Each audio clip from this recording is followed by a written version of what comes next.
Oh, what I was saying just at the end there deserves an addendum. Okay, so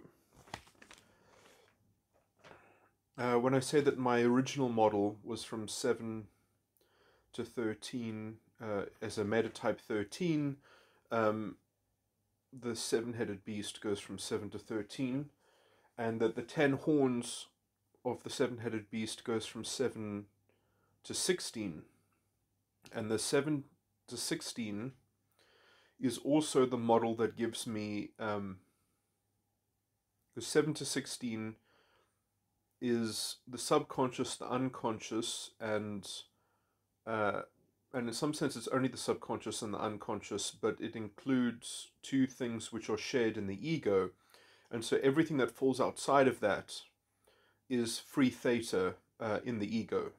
So 1712 or 17123, if you include the sin of the ego, is essentially free. And so the names of blasphemy that you hold in the ego parent function is in some sense that's something that is done in present time. That is, you could maybe that would be related to a lock or something like that in Scientology language. Um, but in some sense, you can't necessarily. I mean, in some sense, they are related. That lock is going to be a reflection of something between 9 and 13, I would say, in terms of embodied, habituated.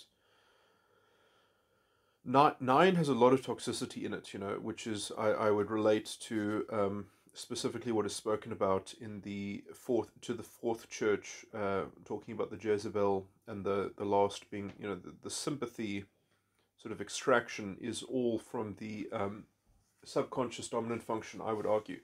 Um, anyway, so I just the commentary that I'm wishing to make here is just that the 10 horns and the seven-headed beast is useful then in this integrated model because it tells you then if because in some sense I think that is the basic that is the spirit of man that then has to be contrasted with the spirit of God, and the spirit of God then starts uh, taking responsibility for the false prophets and the subconscious, which are then the model of the seven churches, which is one below the seven-headed beasts, which starts in the true starting position, which is one step before, um, which is actually taking the cause into account. So the model that starts with seven in my Metatype 13 that goes from 7 to 13 and 7 to 16 as the 10 horns, that is that is from the position that you are the subconscious, you are the subconscious, and the subconscious is just a free gift from the god of the world, from the false prophet. The god of the world being a distinct the god of the world is not the same as the god of the earth and the god of heaven. uh, and the god of earth and heaven is the same god, but the god of the world is basically Satan. um, these doctrinal words, world. Anyway, so the world, in some sense, is inculcated in the subconscious when there is a distinct otherness between the subconscious and the superego. Anyway, um, when you have forgotten the ontological connection between the superego and the subconscious. Um, what's the point? So I'm talking about this that at least the 10 horn thing model. So and so in some sense, I do think that the 10 horns can also be linked, although the mark of the beast is not spoken of. I know the mark of the beast is spoken of in Revelations. Uh, Obviously, it's spoken of in Revelations. Sorry, I'm mixing up something else that I was thinking about. But yeah, the mark of the beast then is, I think, connected to 666, and it is intimately connected with the 10 horns, because if you start from the subconscious, that's 6, and then the unconscious is another 6, although they're overlapping 2, and then that is inclusive of the ego, although there's stuff that sticks out of the 10, out of the ego. But if you go 666, which would be the first two sixes, you would have to add 4 to the 10 to get 4 distinct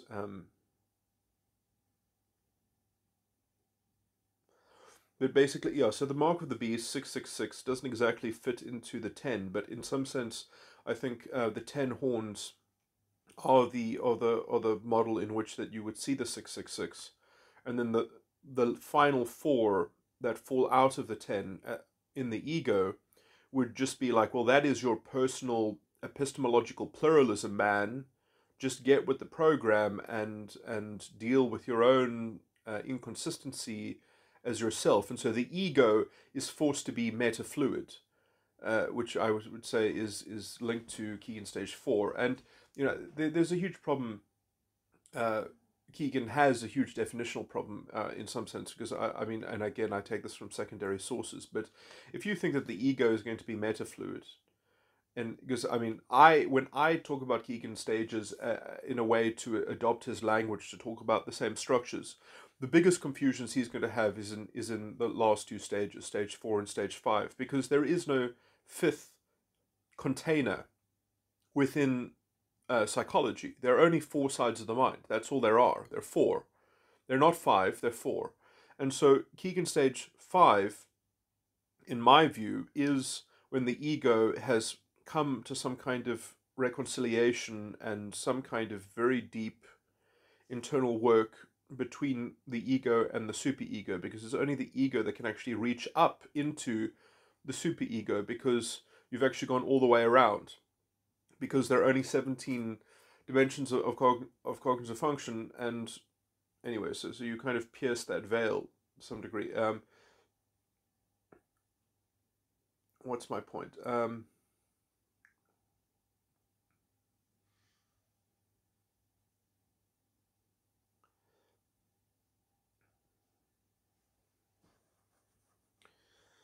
That yeah, so in some sense, the 666 is, I would say, a direct reference to the subconscious, the unconscious, and the ego, and the idea that you can have some kind of perfect laid out anatomy of those sides of the mind, and then you can kind of, and then essentially what will happen is you will find some kind of heuristics to settle the mechanics of the unconscious and the subconscious to be in a kind of equilibrium, and then the ego will kind of be like the scapegoat, will be like the sort of, but it'll be like the inversion of the crucifixion, because essentially the parent function will sacrifice the lamb of the inferior function in the ego, and it will call that metafluidity, and the sin will continue to persist. The emergent sin will continue to persist, and the dream will be, well, if we can just come into conformity, if we can just share the same narrative, if we can find a narrative in which we can all plug in our parent functions. And this is a deep problem, because there is no such stable culture that can plug in everyone's parent function in their ego, because you've got 17 different types and you've got 17 different styles, and the internal mechanics in each person's 666 in some sense. So what you will end up is in some kind of French legal system. You'll have some kind of French assimilation culture in which basically half the population, at least half the population, I mean, I'm saying this metaphorically, it's not, I don't know the actual, but basically you'll have a kind of Nazi culture. You'll have a kind of overt, is essentially some people's self-righteousness will be able to be plugged in into, in some sense you'll have a kind of lowest common denominator, sympathy grabbing, sympathy king of the hill. Whoever gets onto the soapbox first gets to kind of demarcate the actual stricture and dogma that society will then have to sit with. And in some sense, this is all premised on some kind of disgusting heuristic that is based on the subconscious's dominant function, basically on the principle of the Jezebel, basically. So you end up with a sort of a half baked culture that is essentially premised on subconscious dominant function, which is the, in some sense, the kind of the perpetual juvenile infantile child, which then must be parented by everyone's collective ego function in a kind of shared, compromised, sort of nebulous abyss.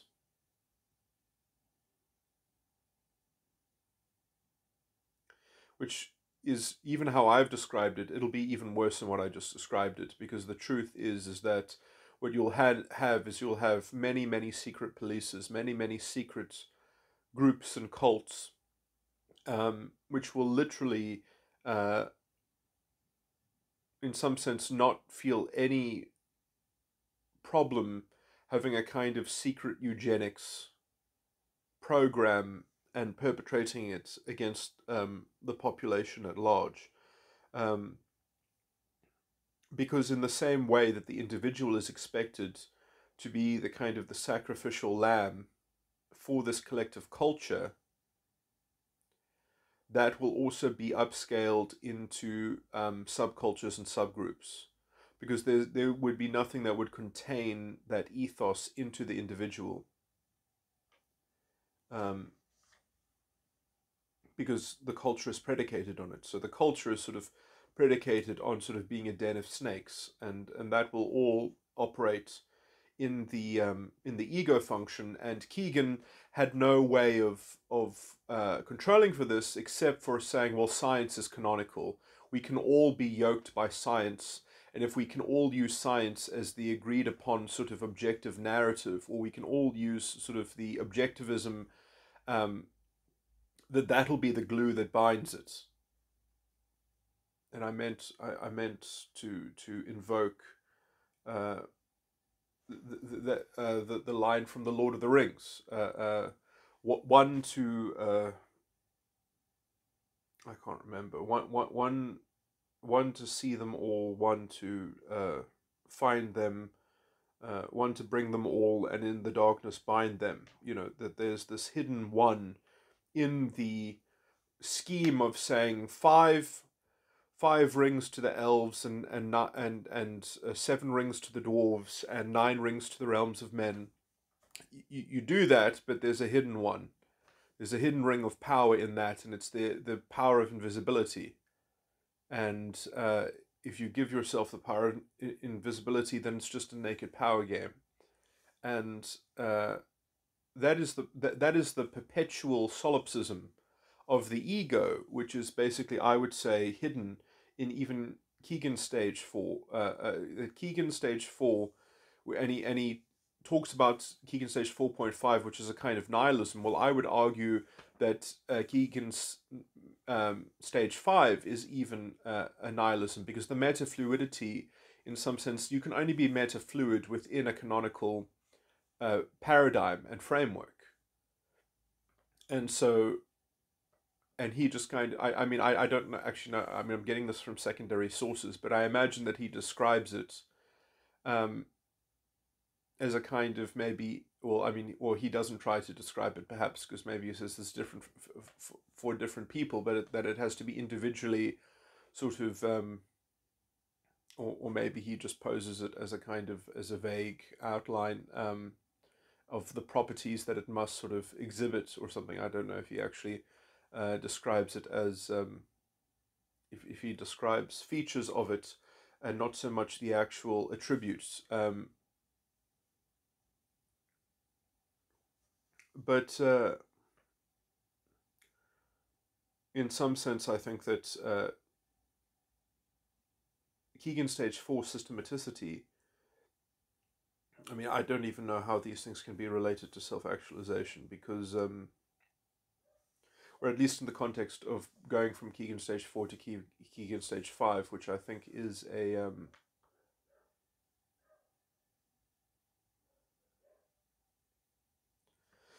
is something of an, it needs something of an esoteric because esoteric modality to some degree, because the junk of I guess I would, the people that I should be trying to proselytize to are essentially the people that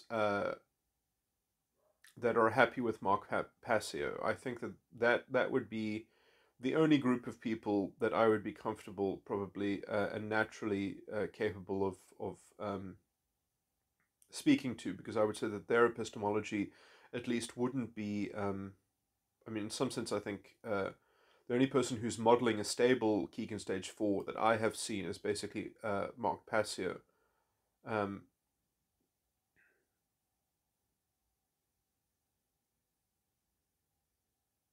and maybe sort of Thomas Sowell. Uh,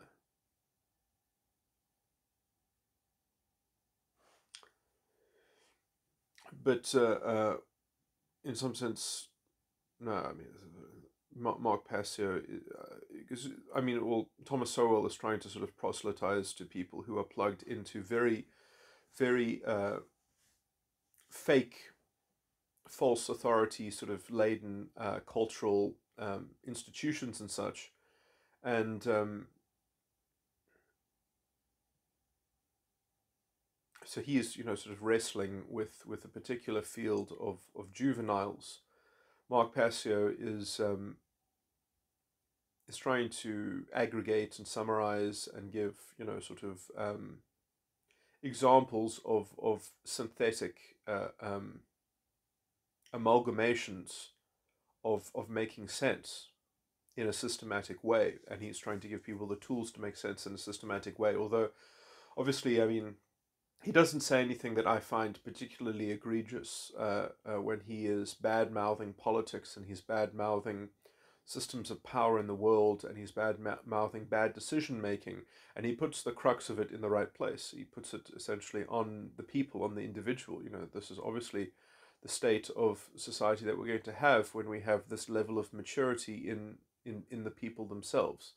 So anyway, but I mean, some of Mark Passio's political analysis, I think, is well, it's at least in lockstep with his main aim. But I mean, obviously, I mean, I roughly agree with his political opinions, but sometimes I think that he could be more sympathetic, or he could trace pathologies more directly, I would say, to the population at large, even.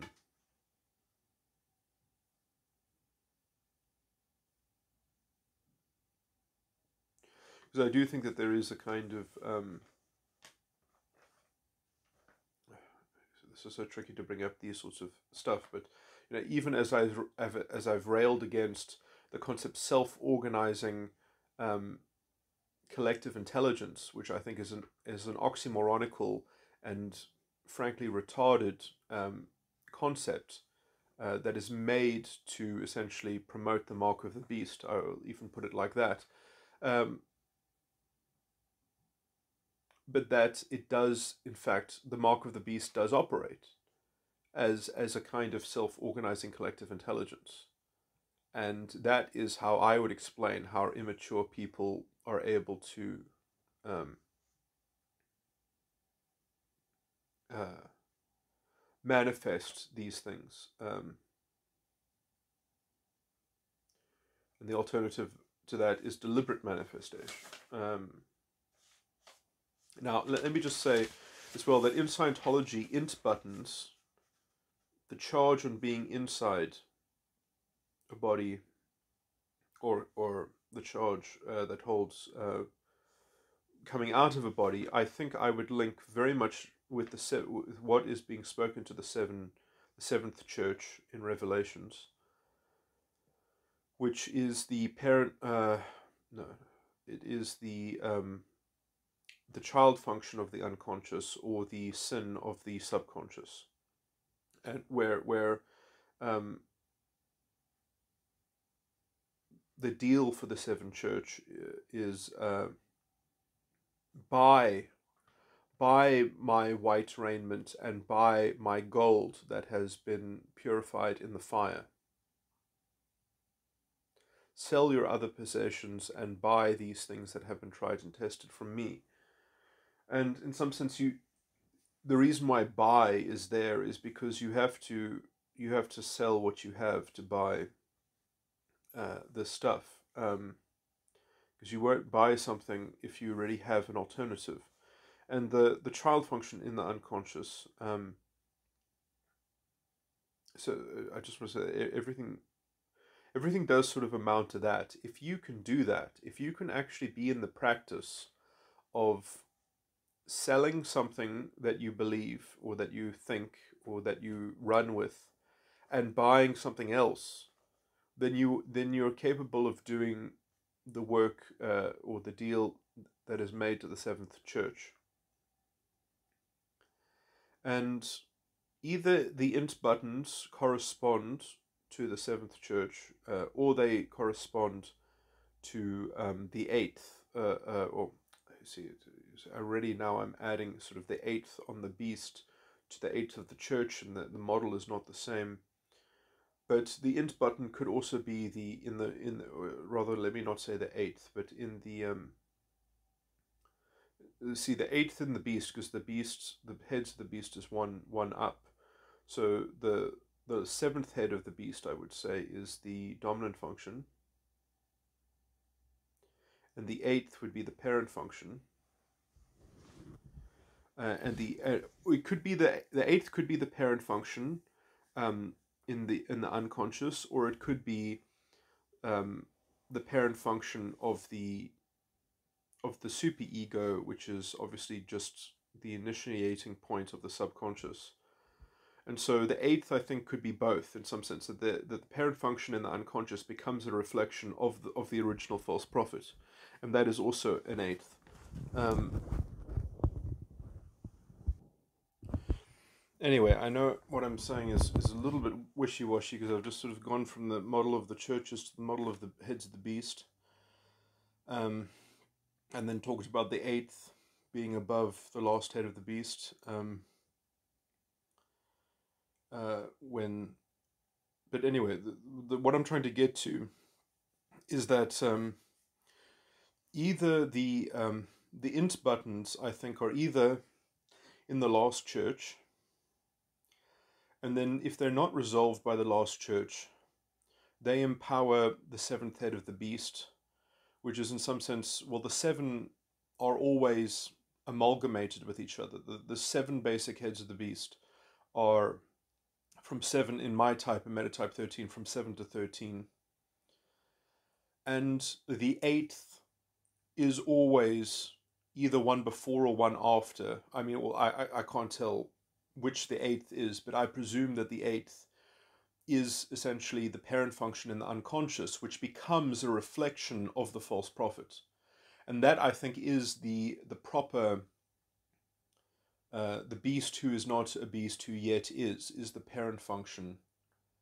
And the reason why it's not a beast in some sense is because it's more like a dragon.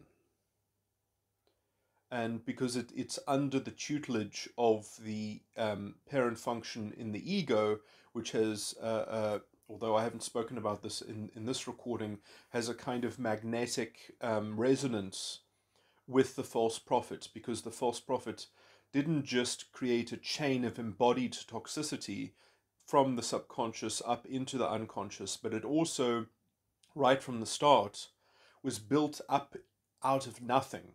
It has no child function of itself. It has no dominant function of itself, because if it had a dominant function, it would have had a New Jerusalem already to begin with. So because it didn't have any anchor anywhere, it had a nebulousness. It kind of holds all the things that should be underneath it. The parent function of the superego should have, well, then this is what makes it a false prophet, is that it doesn't have a New Jerusalem underneath it. So because it has nothing beneath it, the nothingness beneath it of the structures that should be there in righteousness become like a kind of void magnetic chamber and through the magnetic chamber, it is magnetically charging the parent function in the ego. And so there's already, and perhaps even also a magnetic, and that magnetic charge that gets to the parent function through the atrophy of the structures that can't develop because of the false prophet being up concocted. The false prophet is a figment, is a fictitious entity. The god of the world is a fictitious. That's where idolatry comes from. It comes from a fiction, a self-imposed fiction. Um, but in some sense, it's a necessary fiction because we need the knowledge of good and evil so that we can eventually precipitate um, the rediscovery of the tree of life, uh, which is in some sense a kind of, and I don't want to get into sort of weird esoteric metaphysics, but essentially um, that the tree of life, in some sense, uh, Eden had to, the state of man in Eden had to fall because otherwise, in some sense, it's all about the cherubim that keeps the way of the tree of life because we don't understand what keeps the way of the tree of life. We just were there at the start. Uh, and so before we develop a first language, before a young infant develops a first language, they have contact with the tree of life. They are in the Garden of Eden. Um, and uh, anyway, I don't want to get too much into that tangent, but and I'm trying to simplify it so that scientific minds might also anyway. But so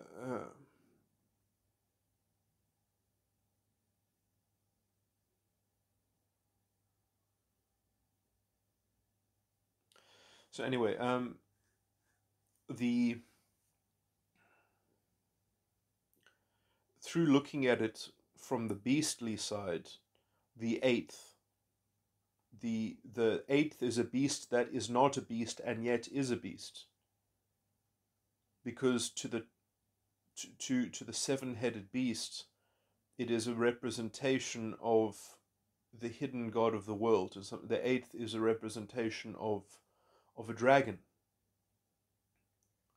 Um, in some sense, I think that the meaning of a dragon, as opposed to a beast, is that a dragon is a kind of beast that has a kind of dominion, a kind of majesty, a kind of reptilian kingship.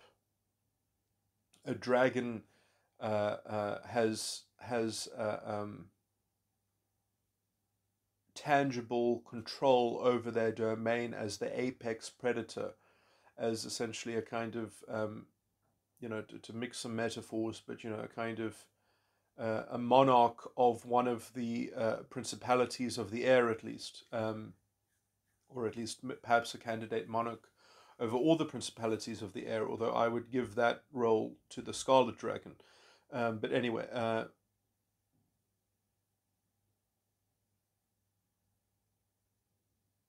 but the beast can only just look at a dragon and say, okay, well, that's a beast, but not a beast, but yet is a beast.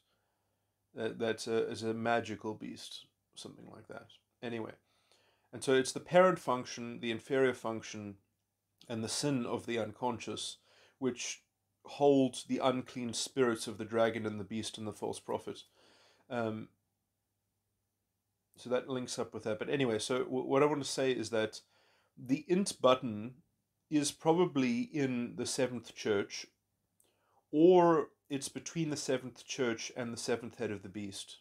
That's where the int buttons are, that you're stuck in your body, or that you have some charge about your identity, um,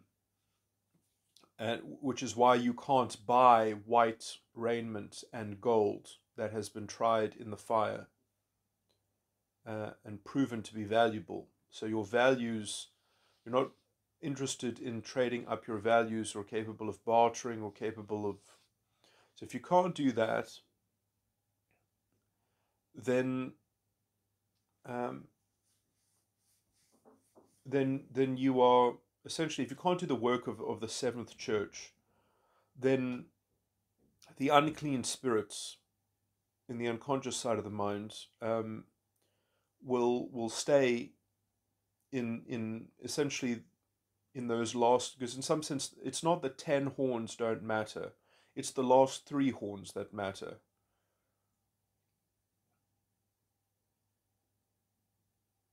And so those last 3 horns have to be maimed. And then you get the beast again, that now one of its heads has been crippled, one of its heads has been wounded, and that will properly allow the free theta in the ego to do the work of the crucifixion, which can install the dominant function in the superego, and then you don't have a false prophet anymore, and then you've just got residual charge in these structures, because these structures will not have abated completely.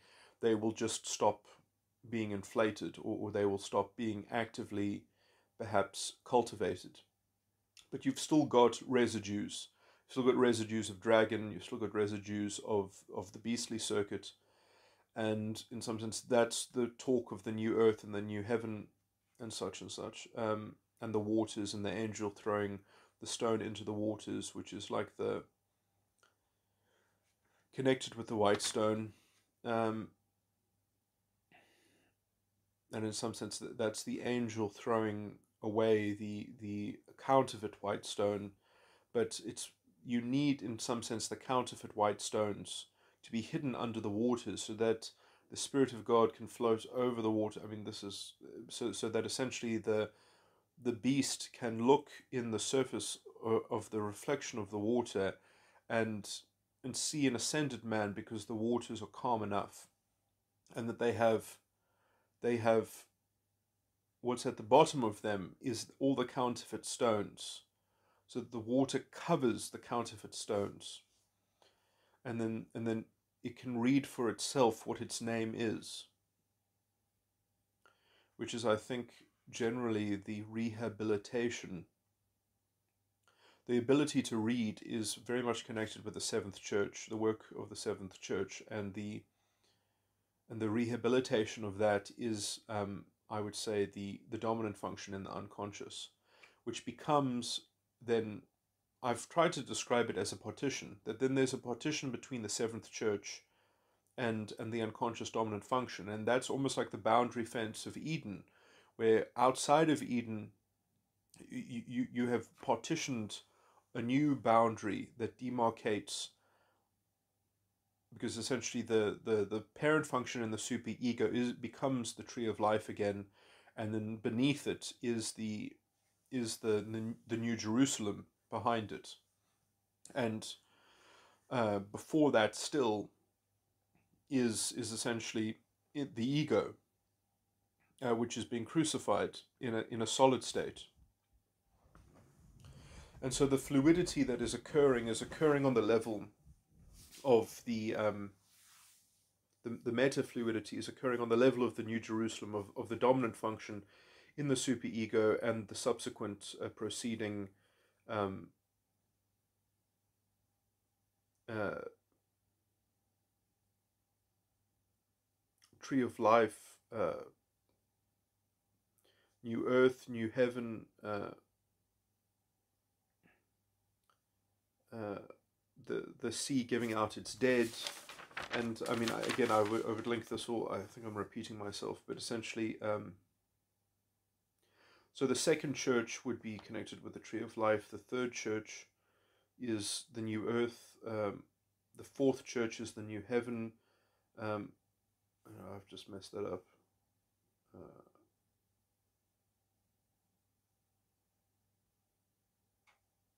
no, no. The first church, yeah, is the tree of life, which is correspondent with the parent function of the superego. The second church is the new earth, which is the death of the subconscious. The third church is the new heaven. The fourth church is the sea giving up its dead, which corresponds with the Jezebel. The 10th church, I just call them the calm waters. Sorry, what did I say? The 10th church. 1, 2, 3, 4. The 5th church, the Church of Sardis, which has that special connection with the third church, because I think that when the third church talks about the two-edged sword, it's very much connected with the fifth church, which promises the calm waters is, I think, the connection with the rod over the nations and the morning star. The sixth church, I call it dividing the waters from the waters, or the reading the new name, being the pillar of the temple of God, knowing the name of God, and the name of the city of God, and the new name.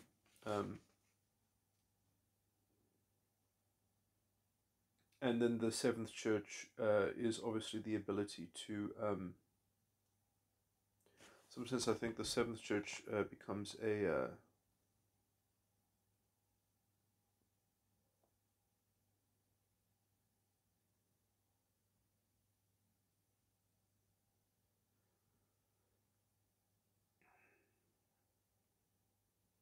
see, this is the slight confusion, because see, I know how to describe it in terms of the process of self-actualizing, but I don't know how to describe it in terms of at the end of the self-actualization process, because in my view, that the seventh church becomes, well, after you've bought the white raiment and you've bought the fine gold, then what? Then you just have those things. So that's sort of like what you end up having in terms of your values, your source of value.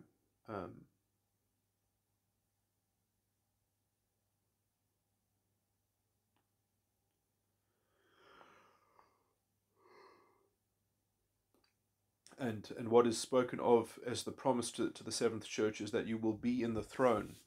You will sit with me in the throne of the Father. It's a very profound promise.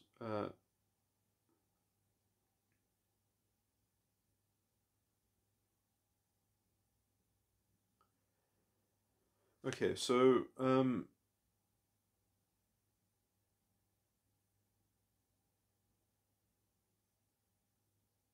yeah, that you will sit with me in my Father's throne. So that's the idea of essentially the council of sort of the Knights of the Round Table, basically, because you're able to sell your things to buy. In some sense, I think that that's a pursuit that hypothetically never ends, because it's an ability. It's not really an actual pursuit. It's the recovery of a spiritual ability. Okay, what's the point? So you could call that, the seat of spiritual ability or something like that. Is the seventh church. Now you see, the thing is that what about what happens in the dominant function in the unconscious, which is not within the seven churches? What happens to those things? And in some sense that will just have the residue of the beastly sort of things, and then above that, and in some sense I think that it's all about cleaning that. It's all about cleaning the dominant function in the unconscious. Well, I mean, in terms of after you've gotten the mechanics of the seven churches, you have to clean the, in some sense, the dominant embodiment. And in some sense, I think that seventh head of the beast needs to be cleaned almost in the same way that the fourth church is cleaned. Because in some sense there is a natural resonance between the fourth church and between the dominant function and the unconscious. And so you have to, I think that you have to, okay, well, this is speculation, that entity has to, in some sense, enjoy the same promise that is given to the fourth church, which is the promise of the morning star and the rule over the nations. But it will have beastly residue in it. So you are going to be empowering the beast to make war against the holy city, the New Jerusalem. And when then that beast approaches it, it will then be consumed by holy fire, which will maybe the holy fire is the resurrection of the superego's child function.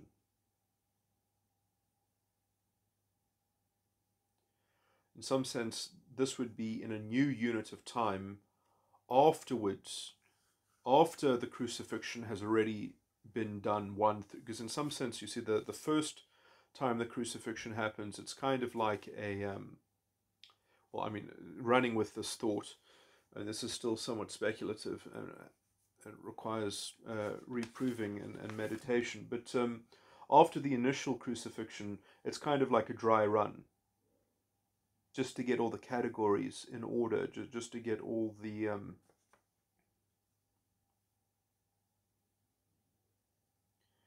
crucifixion itself is a preparatory. Well, I mean, you need it just to establish the New Jerusalem, but after the New Jerusalem is established, the war isn't over, although in some sense it is already won in principle. But still, I have a question, which is what happens after that dimension is burnt by the holy fire? Does the holy fire become the remodeling of, oh, that would make the most sense, that then in some sense that becomes the lake of fire. If the dominant function in the unconscious becomes the lake of fire, that makes sense. And that would also be a synthesis of all the seven churches at some point, is the lake of fire. And then no, but now what about the rest of it? You see, I still, then the rest of it is the parent function, the inferior function, and the sin, or the parent function, the child, the enticed lust, the enticed lust, the trial. Sorry, I didn't mean to say child. I meant to say trial. The enticed lust, the trial, and the sin, and the trial and the sin, which are also the death and the lust of the ego. Now, you see, I don't want to necessarily mess with the ego, because if you mess with the ego, then you might be throwing away the crucifixion. But maybe it's okay to do that because in some sense the New Jerusalem has already been ignited and becomes the pilot flame.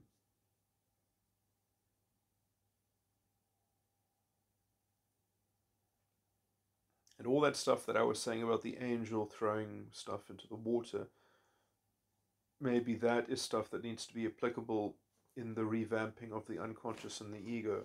That is, you see, that to me is all just strange, because it's all just up in the air, unless it just becomes all free theta. I mean, in the end, maybe it just becomes all free theta.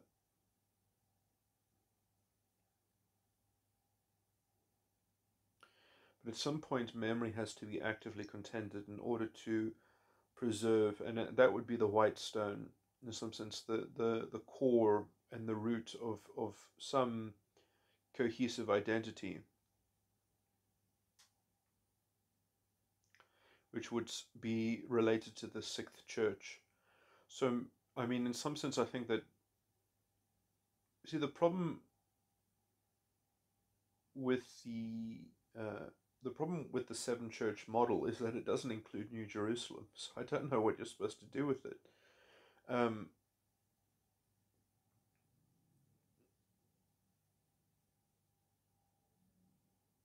as far as I can tell, it's up in the air. But maybe it's like, well, you have to actually see where the cards fall in the final showdown of the holy fire that consumes the armies against the city of New Jerusalem. And in some sense, I think that it might just pretty much just your tone arm expands um, from what was before. So you get from what was before the dominant function in the ego, the parent function in the ego, the inferior function in the ego, and the sin of the ego will then expand all the way down to essentially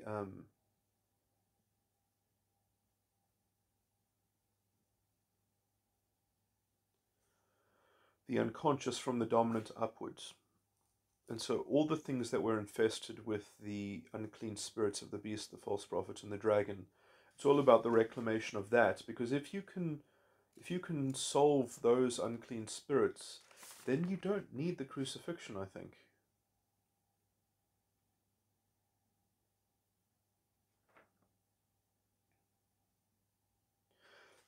Except as a troubleshooting, that you need it as a technology, but you only need to invoke that technology or to use it if you sense an unclean spirit of either the beast, the false prophet, and the dragon. But that's only ever going to happen if the New Jerusalem is already fallen, or unless the unclean spirits were never removed.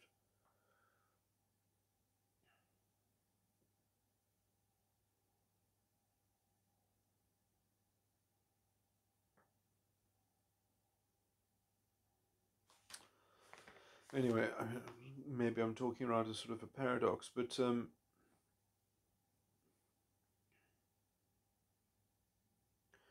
I just do want to say that there is some kind of special relationship between the inferior function of the ego, which is the source of the crucifixion, and the New Jerusalem,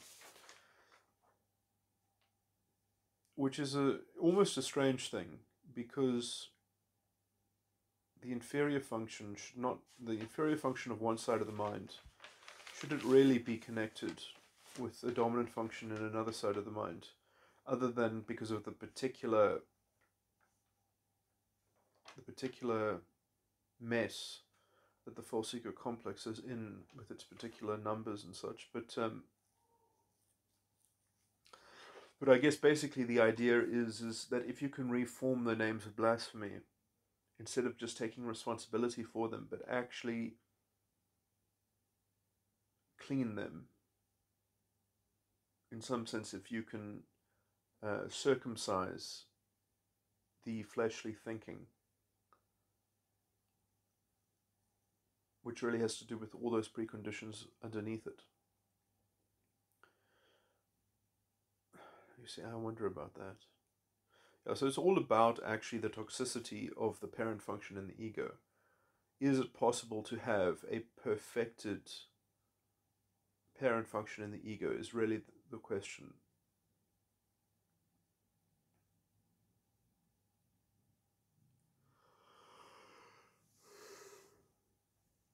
And I would say that is all predicated in the Scarlet Dragon, and the Scarlet Dragon is a synthesis of the waters that it is on top of, and the waters that it is on top of is essentially haunted by the unclean spirits of the beast, the false prophet, and the dragon. Going around and around and around.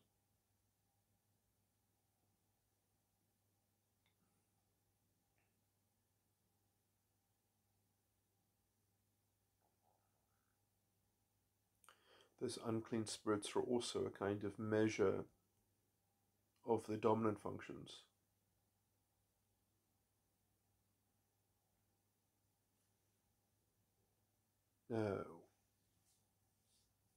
Which primarily relate to the fourth church and the eighth beast.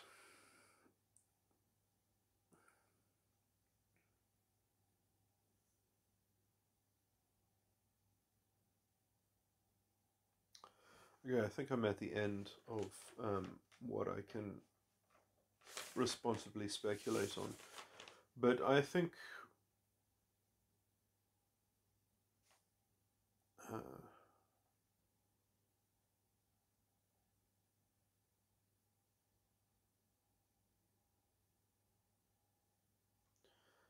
I've tried to take the seventh head of the beast as a kind of, well, that needs to be your avatar in some sense.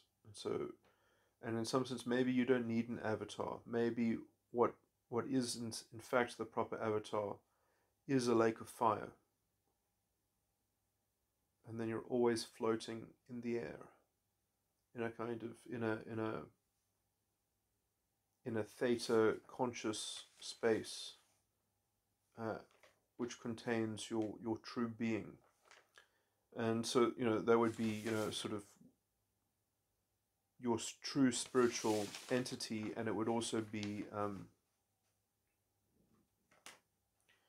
your true spiritual entity, and it would be capable of engaging in a communion, primarily because of the work of the Seventh Church.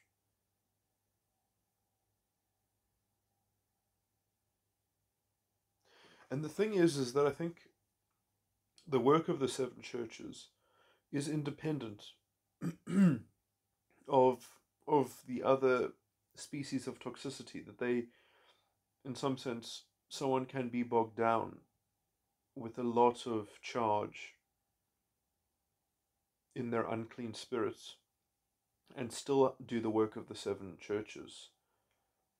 And so I do think that it's kind of it's a separate kind of ability, or process of ability, but which is perhaps why it starts with the seven churches in Revelations, because that those are the anyway. So those independently, I think, could be used to model people's stumbling blocks and obstacles in self-actualization.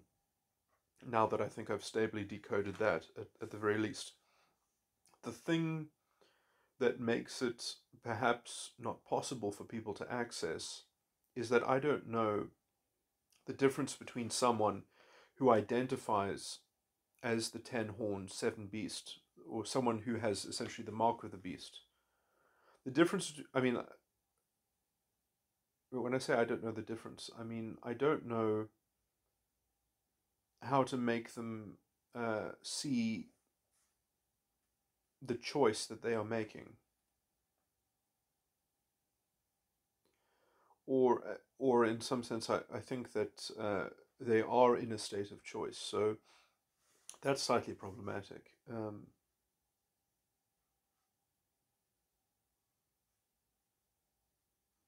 It's interesting, the promises and the things that are said to each of the churches, the state of people's spiritual ability as represented by those churches, and spiritual health will either make them capable of witnessing or engaging with the thief in the night, as it were, and such and such.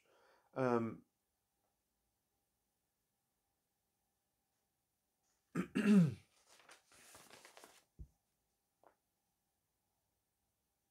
how they will treat the truth when when sharing space with it, or when encountering it. In some sense, it's the thread of how they uh,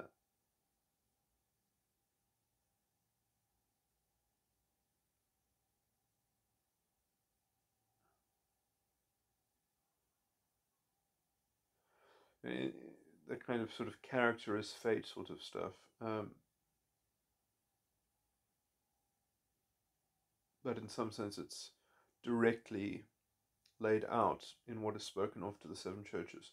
Anyway, but the real crux is that you're not even really in the seven churches, unless you're not anywhere in any of the seven. Well, this is a bit. They will always be in some, as an archetype. You can use them as an archetype and say, well, your churches are in this state of disarray, and your second church is just so far gone that it doesn't matter what the state of the other churches is in, because it's so lopsided. And in some sense, if you were to address that issue on the second church, then all the goodness that you have in the other churches would essentially be remodulated and reformulated. So it's like you're just in a completely ragtag state, because in some sense these churches are not independent of one another. Anyway, but again, the real crux is that the problem is the first church. Is that if you don't identify the false prophet as being within you, then you're not even in a church.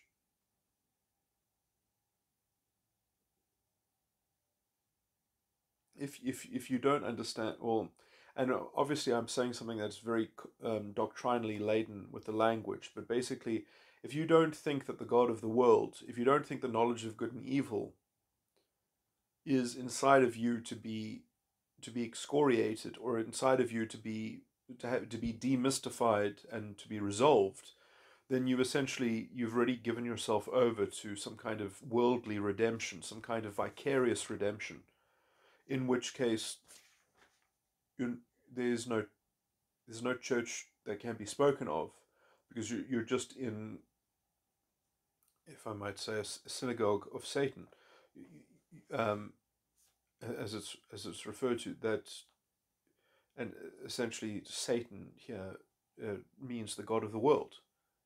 Um, you're just another opposer, or I mean, explicitly what is described as an antichrist in 1 John chapter 4, in the early verses of 1 John chapter 4.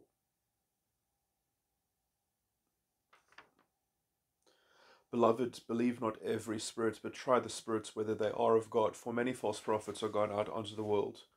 And hereby ye know the spirits. Oh, I can't remember if it's the Spirit of God or the Spirit of truth. Hereby ye know the Spirit of, I'm not sure which, truth or God. All those who confesseth that Jesus Christ is come in the flesh is of God. And all those who confesseth not that Jesus Christ is come in the flesh is not of God. It says is come. It's complete present tense. And here is that spirit of Antichrist, whereof ye have heard that it should come, and even now already is it in the world. Now, whereof ye have heard that it should come. So if you believe that Jesus Christ should come, and even now already is it in the world. I know that that's phrased a bit strangely. Even now already is it in the world? It's a question. Is it in the world? Because it's not in the world or out the world. That was never the question. The question was, were you looking for it? Were you looking for it even now already? That's the question. Were you searching for the kingdom? First seek the kingdom. So that is the thing. Because if you don't, and the kingdom of God comes not with observation. It's not without you. It's within you. It's always at hand. It always has been at hand.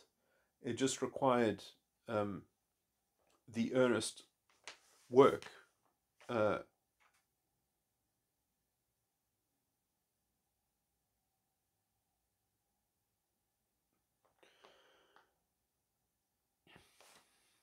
mean, this is the core of the doctrine, which is, always been misapplied and obtusely derided and avoided.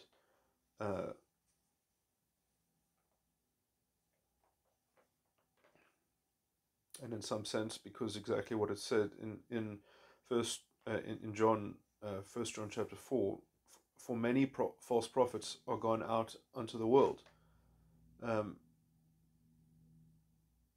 And when your false prophet is getting together with somebody else's false prophet, they can make a wonderful amalgamation that validates themselves implicitly in some sense. Because if you don't think that the false prophet is within you, if you think that it's just a kind of, that it's a projection on a kind of, the transfixion of the names of blasphemy, essentially, that you can always just kind of, you can make a narrative about it, and that these things the names of blasphemy. The woman on the scarlet dragon, she has written on her forehead, but mystery, mother. What is it? Mystery. Is it mystery? Whore of Babylon, mother of harlots and abominations in the earth. And it says about it says about that the double of the infraction, that she must be paid double in her blasphemy by the nations. And in some sense, I think this is essentially the reestablishment of the scarlet dragon, which has been subdued by the names of blasphemy. Um, because the scarlet dragon is in some sense corrupted by the unclean spirits beneath it and ridden by the names of blasphemy above it. But the dominant function in the ego is ready to be directed by the inferior function in the ego, which is the work of the crucifixion, and and and with the inferior function, the dominant function against the parent function in the ego, is crucifying the fleshly thinking. But and when it is crucifying that fleshly thinking, because the inferior function is taking responsibility for the parent function and for the sin as well, simultaneously, it's taking it upon itself as a in payment, uh, but at the same time it pays in its ownership of the sin of the world. It blames doublefold the parent function, and it says exactly what it is,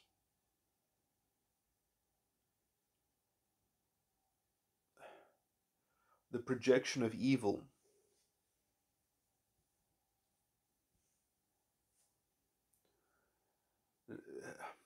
I don't know how to describe this, but basically, that evilness, in some sense, is is not an effect.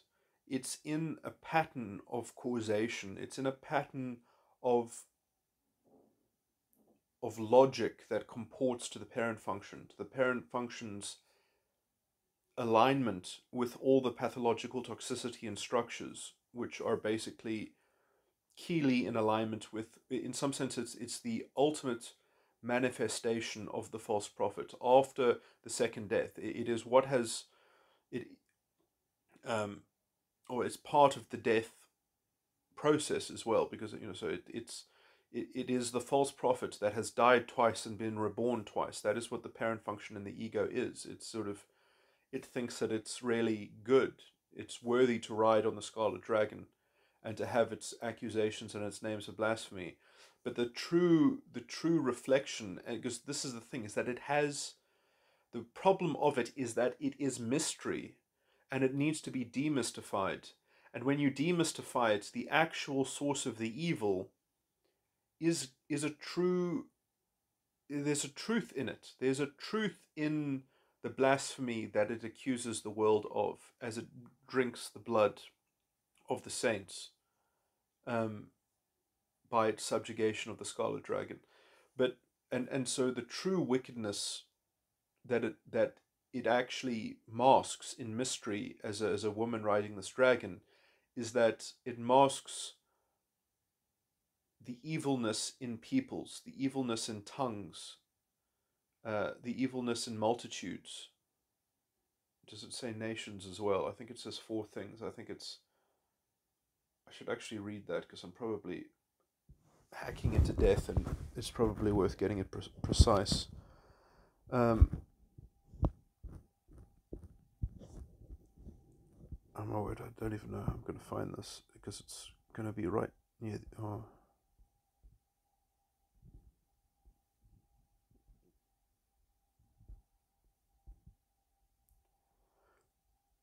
Mm.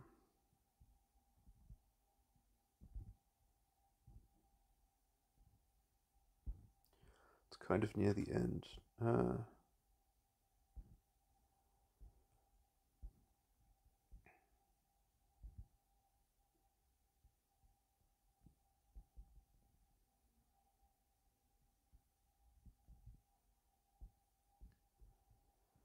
See, this is even after the fall of Babylon.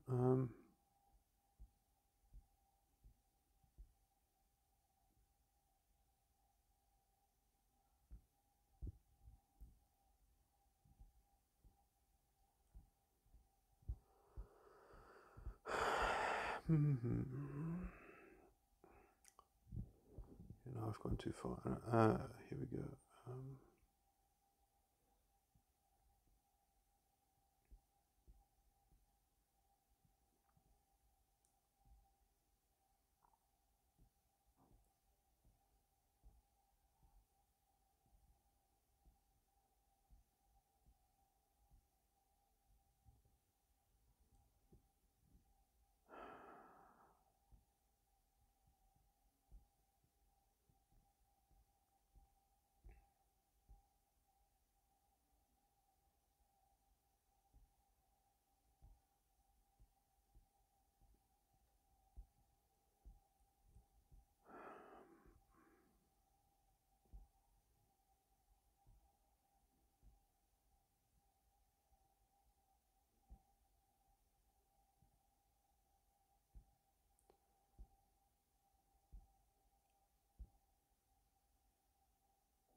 I've gone too far.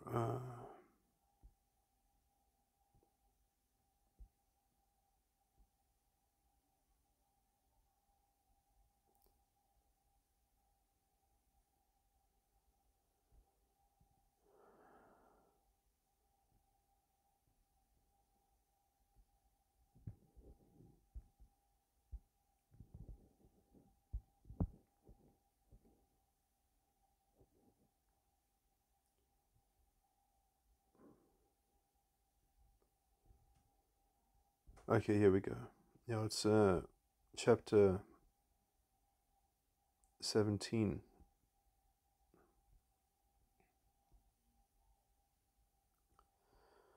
I'll start at the beginning of chapter 17. And there came one of the 7 angels which had the 7 vials, and talked with me, saying unto me, Come hither, I will shew thee unto thee the judgment of the great whore that sitteth upon many waters, with whom the kings of the earth have committed fornication, and the inhabitants of the earth have been made drunk with the wine of her fornication. So he carried me away in the spirit into the wilderness, and I saw a woman sit upon a scarlet-coloured beast, full of names of blasphemy, having 7 heads and 10 horns. And the woman was arrayed in purple and scarlet colour, and decked with gold and precious stones and pearls, having a golden cup in her hand, full of abominations and filthiness of her fornication. And upon her forehead was a name written, Mystery, Babylon the Great, the mother of harlots and abominations of the earth. And I saw the woman drunken with the blood of the saints and the blood of the martyrs of Jesus. And when I saw her, I wondered with great admiration. And the angel said unto me, Wherefore didst thou marvel? I will tell thee the mystery of the woman, and of the beast that carrieth her, which hath 7 heads and 10 horns. The beast that thou sawest was, and is not, and shall ascend out of the bottomless pit, and go into perdition. And they that dwell on the earth shall wonder, whose names were not written in the book of life from the foundation of the world, when they behold the beast that was, and is not, and yet is. And here is the mind which hath wisdom. The 7 heads are 7 mountains, on which the woman sitteth. And they are 7 kings, 5 are fallen, and 1 is, and the other is not yet come. And when he cometh, he must continue a short space. And the beast that was, and is not, even he is the 8th, and is of the 7, and goeth into perdition. And the 10 horns which thou sawest are 10 kings, which have received no kingdom as yet, but receive power as kings 1 hour with the beast. These have 1 mind, and shall give their power and strength unto the beast. These shall make war with the Lamb, and the Lamb shall overcome them, for he is Lord of lords and King of kings, and they that are with him are called and chosen and faithful. And he saith unto me, The waters which thou sawest, where the horse sitteth, are peoples, and multitudes, and nations, and tongues. And the 10 horns which thou sawest upon the beast, these shall hate the whore, and shall make her desolate and naked, and shall eat her flesh, and burn her with fire. For God hath put in their hearts to fulfill his will, and to agree, and give their kingdom unto the beast, until the word of God shall be fulfilled. And the woman which thou sawest is that great city, which reigneth over the kings of the earth. And then it goes into chapter 18.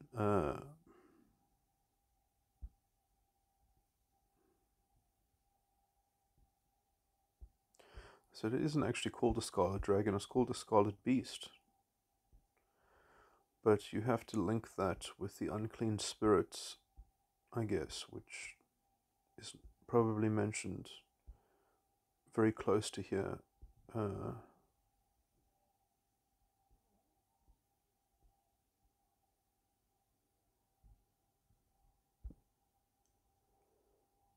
can I find that?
But yeah, that scarlet beast then is what I was trying to say as well, about that the beast is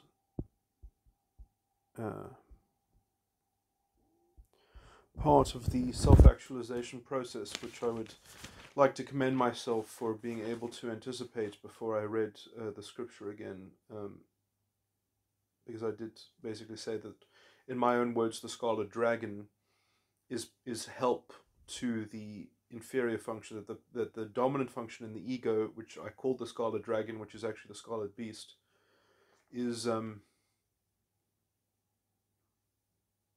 part of the and in some sense it this that that dominant function in the ego, which is the scarlet beast, is the amalgamation of the 10 horns. It is actually the synthesis of the 10 horns. It sits on top of the 10 horns.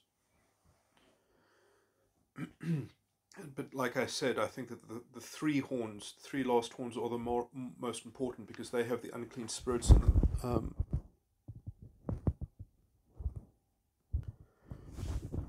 And those last 3 horns correspond to the parent function in the unconscious, and the inferior function in the unconscious, and the sin of the unconscious, and obviously the inferior in the sin is also the death and the lust, or the death and the child of the ego. And obviously the death and the child of the ego are the principal duality, which becomes the synthesis of the dominant function. And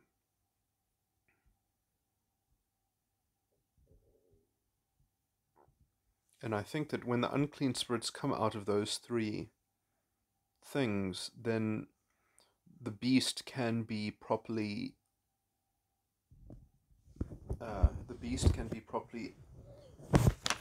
located. Oh no, that's the wrong word. Can come into a pure state of itself. Can become a pure scarlet beast. And when I say pure, I don't mean holy. I just mean that it becomes like a kind of a steel manned, which essentially is the opposite of straw manning someone. It means that something is given its most profound and sort of concrete best position, so that then it can use that best position to help in the crucifixion of the fleshly thinking of the parent function, and then that will be in its most perfected form to to create, let's say, a definitive crucifixion that then doesn't have to be explored as a mystery anymore. Then the mystery will be expended, and when the mystery is expended, then the days in the grave can be perhaps reclaimed, perhaps.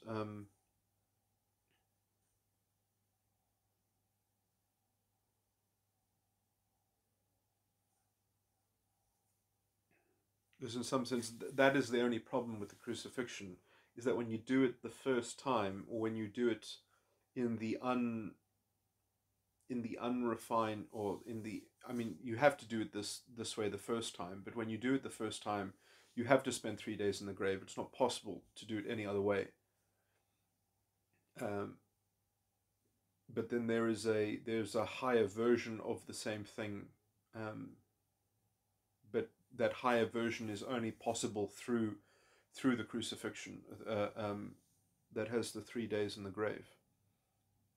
Uh,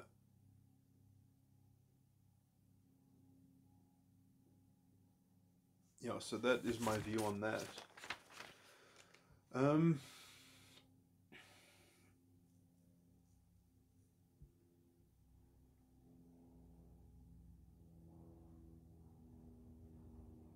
but in some sense, I think that the residue of the toxicity, yeah, I still think that the seventh head of the beast is special, in many many ways, because it will have a charge that will be a karmic charge. It will be linked to one's past, and that will be, uh, some sense, that will be recorded, I think, uh, as how you. Yeah, so I mean, what I'm just trying to say is that that charge, I think, might be part of your spiritual identity,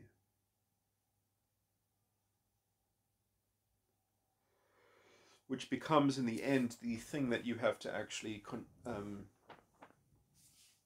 so I wonder if, well, at least that gives you something to,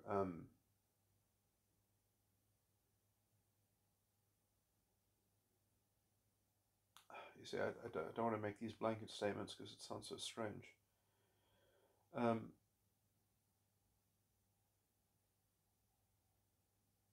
but in some sense, that is the most crude way in which your karmic bondage is, contained within the false ego complex, is represented by the dominant function in the unconsciousness, which is also why I named the metatypes after the dominant function in the unconsciousness, because I could tell that it was the most,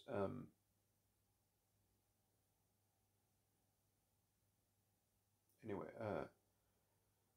but essentially that might have an intrinsic shadow on the dominant function in the ego, which means that that beast will have, let's say, unfinished business. But the thing is that, I mean, I've slightly misspoken, because that, let's say, karmic bondage, if I phrase it like that, uh,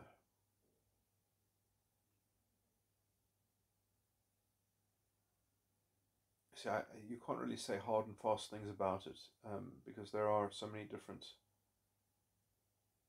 But in some sense, you should hold the key to it yourself. Uh,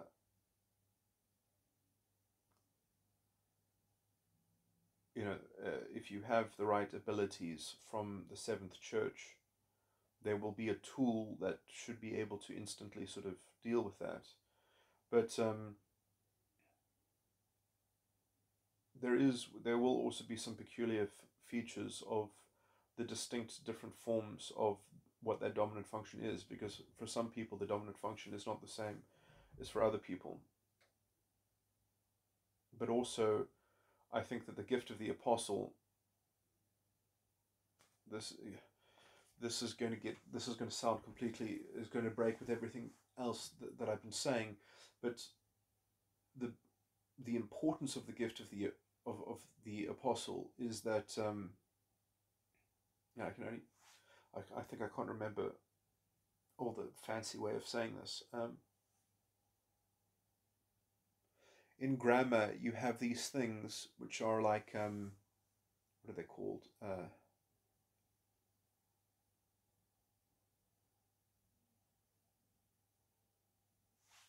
it's such a philosophers go on and on and on about it. There was a craze about it in grammar theory from the 60s, from even the early 60s, um, under sort of verbal valency. And I think that it was a mirror of a philosophical contention, which even Hegel was sort of a little bit obsessed with. Um, and it had to do with, wow, I've forgotten the word. But it has to do with that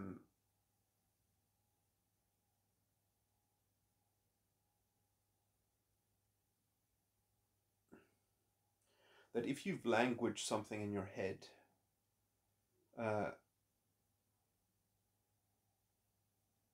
there are certain basic concepts about language containers, and they have certain rules attached to them. And because there are only certain conceptual abstracted ways in which language containers are used, um, that means that if your whole personality style is based on a false prophet uh, sentencing, that you've been commanded by you've been charged by the false prophet to create a subconscious in the image, in the shadow of that false authority, and that is the basis, that is the seed to which that you have inclined the growth of yourself, so that you could know what was good and evil, which is essentially the death and the lust of the subconscious, could, I think, archetypally be translated into the knowledge of good and evil,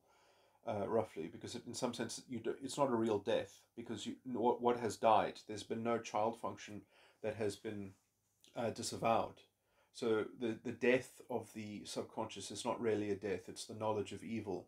And the lust is in some sense the knowledge of what is good. So it doesn't have negative connotation until after the first death, which is basically the death of the subconscious and the birth of the unconscious, which then you are reborn in that unconsciousness. That is the first rebirth.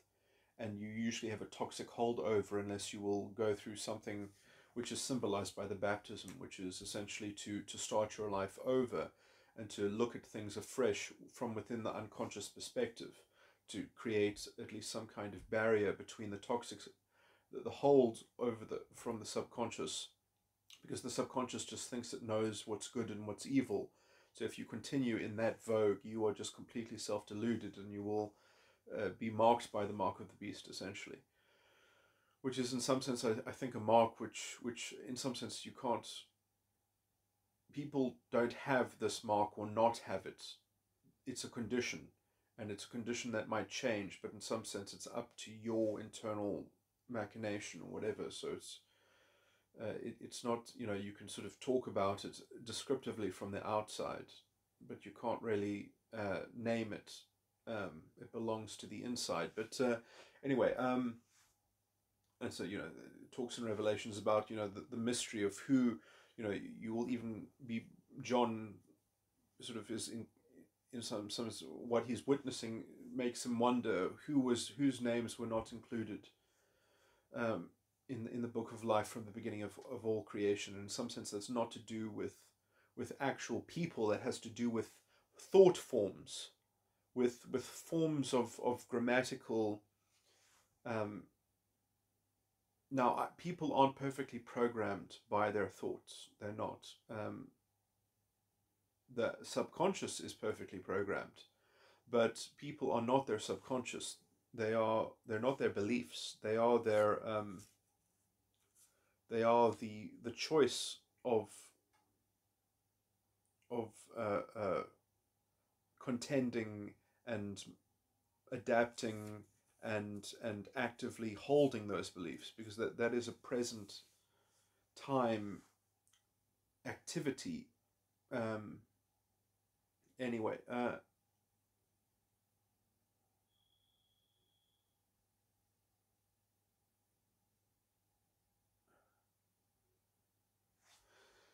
so anyway, what's my point here? My point here is that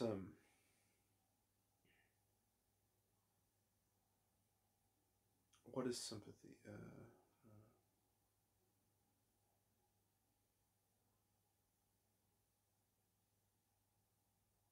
But yeah, in some sense, the mark of the beast is kind of like this associative chain of buying into the narrative, the external narrative of some external locus of control and sort of external authority. Um, uh, that's a weird way of putting it, because there are some things that should have a kind of authoritative hold over you, but because of your internal values that belong to you, that you are capable of selling and buying new ones, and that is the anyway.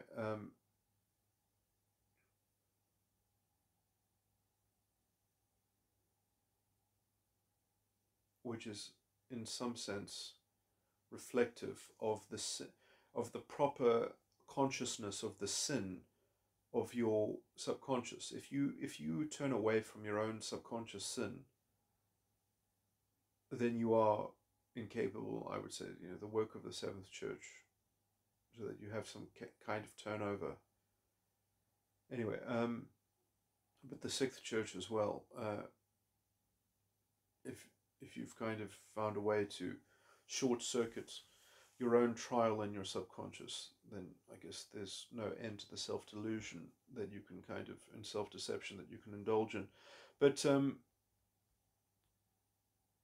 what am I saying? I was going on a whole train of thought, because I was talking about something about the false prophet, something about the superego parent function. Oh, I was talking about grammar. I was talking about the gift of the apostle. That being able to see the shape and the outline of the semantic hold that someone has of what I would call the prime death, which is basically the knowledge of evil, is what I also call the prime death. But in some sense, it's a bit of a. I mean, I've called it the prime death before. I probably need to revamp all of my jargon and terminology, but because in some sense, it's not even the first death. The first death is the trial um, of the first death is the trial of the subconscious, not the knowledge of evil in the subconscious. But anyway, I call that the prime death, because in some sense it's the source of all toxicity. Um, and it can't just, because you see it, the death of the subconscious, or the knowledge of evil, thinks, oh, woe is me, but it's not willing to say, oh, but I'm also rich. It just complains about its poverty, but it doesn't realize that, oh, I'm also rich.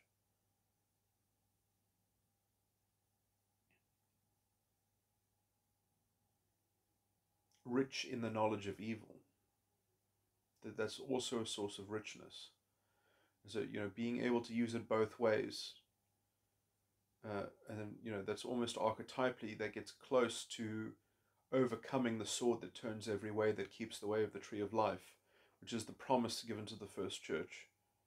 Uh, sorry, uh, that's the second church. I've just mixed it up myself. Um, I was talking about the parent function.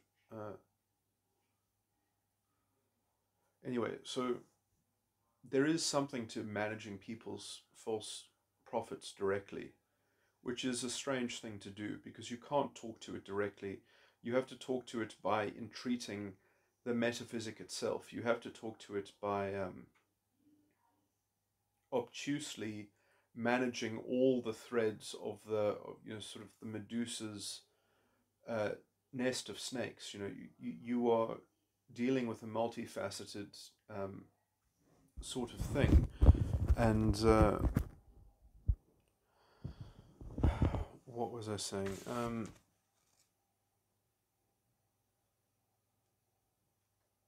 I was saying that dealing with the false prophet. I was just going to talk about the trickiness of it, because essentially there are some grammar containers which have a kind of ambiguity in them, which is why you end up with certain metagram circuitry, which I've not spoken about at all in these past 3 recordings, except to talk about field circuits. So very, very tangentially only mentioning them.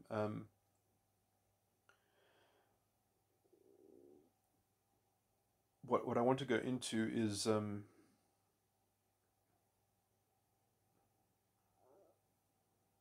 that people obviously identify with their actual circuitry, and the real problem is that people's own circuitry, especially when it's complicated, is not fully developed, and in some sense they're using circuitry that hasn't been fully borne out, and they've got, especially if there are like 4 different species of circuits, and some of them are capable of being in a kind of in a perpetual arrested development, um,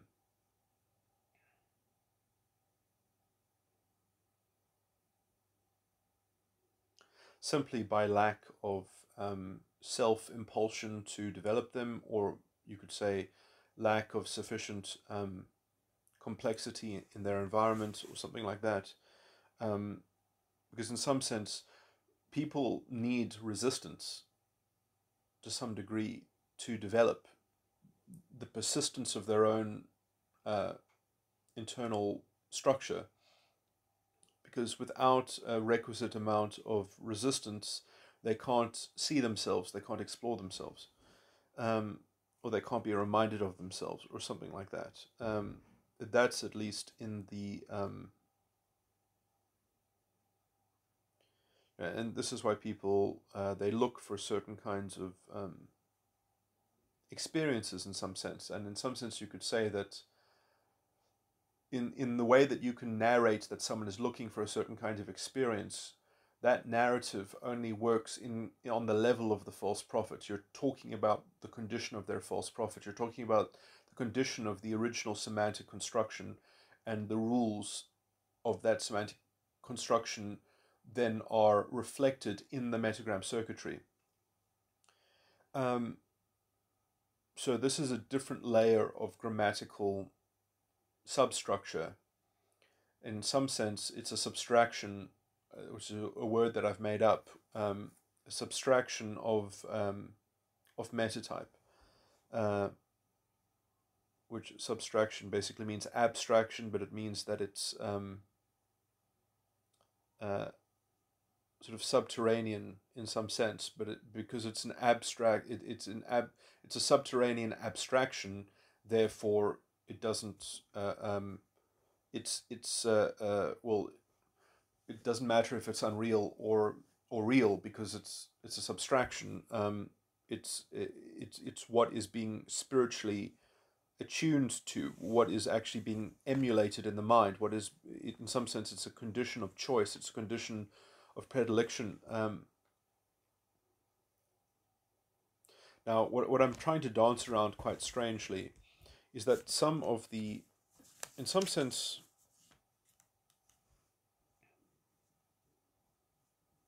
depending on which dimension of psychological reality the false prophet corresponds to, there will be a particular anyway, this is really in line with what I was trying to say, is that there's going to be a residual karmic bond, and that residual karmic bond is going to be connected with the unconscious dominant function, which is in some sense, I think, thematically at the core of what I was saying about the grammatical rules.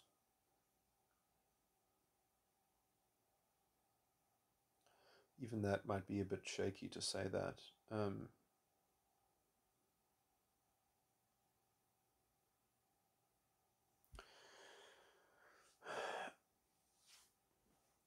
That the subtraction is going to center around the dominant function in the unconscious, thematically. Is going to be the crux of it. I mean, I'm actually, because of how Metatype is structured, I'm confident to say that, but you can't confirm that from the side of the grammar rules, because that's just a structure that is itself just kind of, it's fundamentally arbitrary. It has to do with just fundamental arbitrary rules, that we are creatures of language, and language has its own sort of conceptual container, as opposed to the tone of the mind and the grammar of the mind, which in its raw form can cohesively sort of deal with the cognitive, the 17 model, implicitly, fluidly. But that's obviously not good enough when communicating.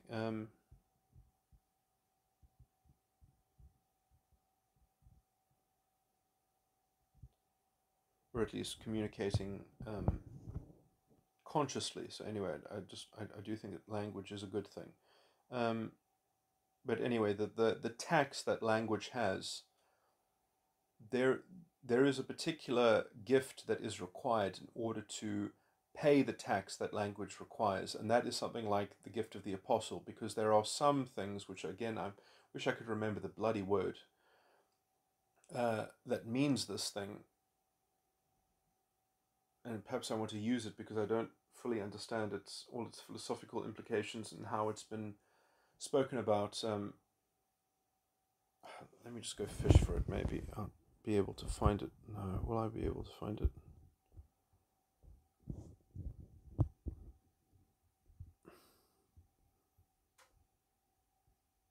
Did I take a picture of it? No. So where would I even find it? It was in a paper. Yeah, I'd have to do a search for a paper again. I was looking at a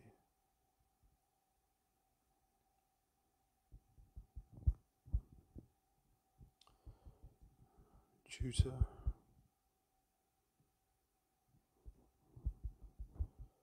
What are those called?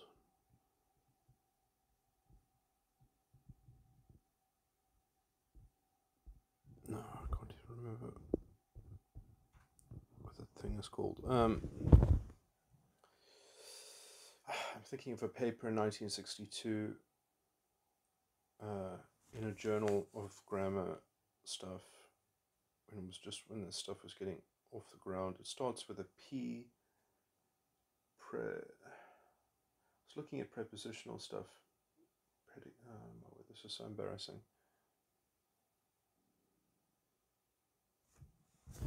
Let me just pause this and find out the word of what I'm talking about so I can talk about it intelligently.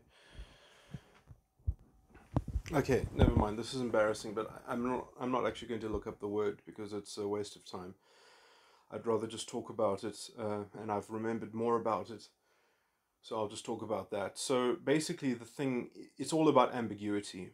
That certain grammatical cases have because in some sense, in a singular form, it's it can be a group noun, or it can be like a kind of individual instance. So there's a grammatical ambiguity in the use of the word itself, and it depends on the language. Like some words, this is locked into, I mean, in some sense, it's a dogmatic prescription of the particular. So some words will take on this character in other languages, and some words, uh, and different words will take on different characters. And in some sense, you can use this to model also culturally the difference between some languages. Because if you take these ambiguous cases and you kind of see at least the ones that make up a kind of cultural imagination, you can kind of imagine the different container. And obviously this doesn't mean anything unless you are sensitive to the idea of the particular forms of psychologies that individuals' styles of personality pertain to. Then you can kind of understand the kind of effect that language might have on a body of people. But again, obviously that's not going to be predictive in any useful way. It's just going to give you a range of some understandings as to some kinds of basic tension, some kind of basic war and tug of war that might occur. Because in some sense, anyway, it's not that important. But that's very an abstract sort of aside to this. But what makes it important to the individual is that this is how the false prophet is getting the subconscious to learn a first language, because there is a basic ambiguity that is being transposed or projected onto, let's say, fundamental grammar. When I say fundamental grammar, I mean like before first language, the actual mental grammar, in its basic form of the intellect, and so which is something like the 17 model itself. So the 17 model, in its natural state, in its naked state, in the Garden of Eden, as it were, in its innocent state. Um, that's maybe a bit too much, but to say innocent, but at least in terms of that it hasn't created. The word itself cannot be tarnished, because the word itself, the container of the consciousness and the mind itself, cannot become fallen, um, or cannot become tarnished, because in some sense it doesn't know about the boundary encapsulating Eden. Um,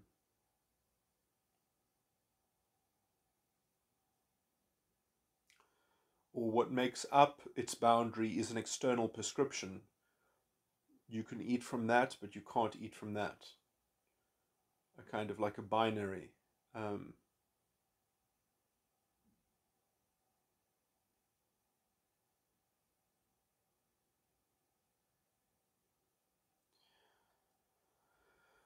anyway, and then the problem is that when you are collectively but engaged with other people,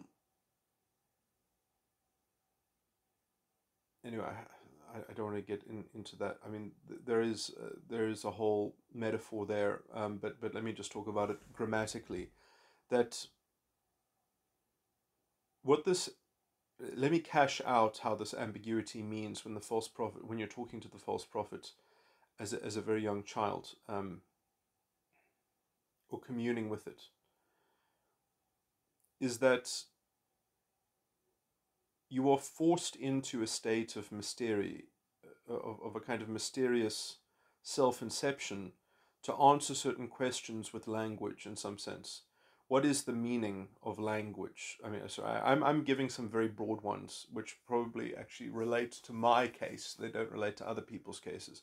What is the meaning of language? What is the meaning of death? What is the meaning of memory? What is the value? I could, instead of meaning, I could say value. What is the value of language? What is the value of death? What is the value of memory?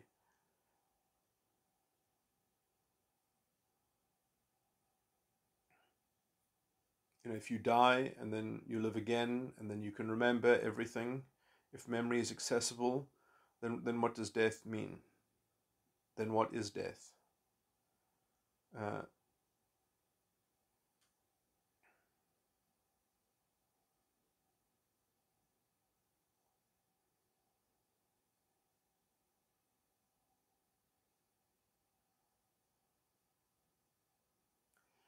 oh, these kinds of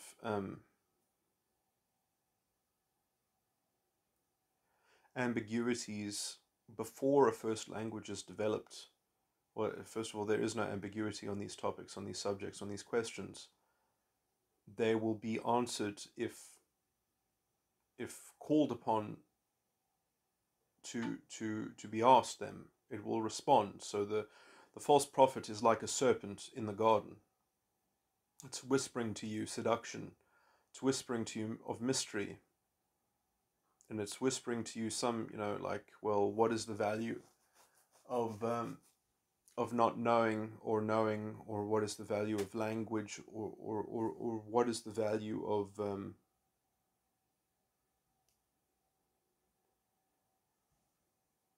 and you've already been told essentially the danger of a false language. Um, by your own internal locus of control, which is in some sense a naive connection to God, um, which the serpent wrestles you out of.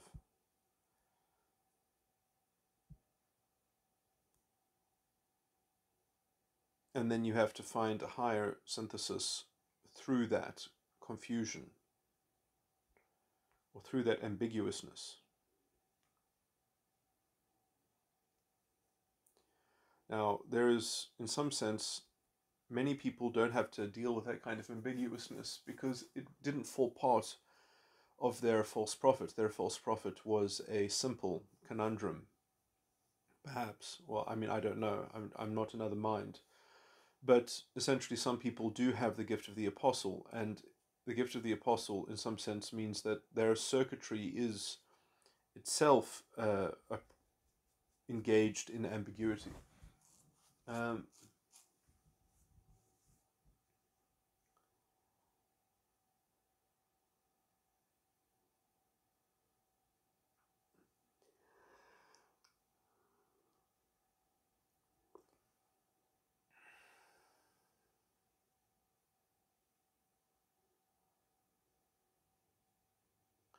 anyway, but what I'm trying to say is that in dealing with the false prophet, you have to have some inclination as to the spiritual gift of the apostle. If you don't, if you're not capable of bootstrapping some kind of apostolic modus operandi in terms of your own introspection, you're just wasting your time. Um, the idea that ambiguity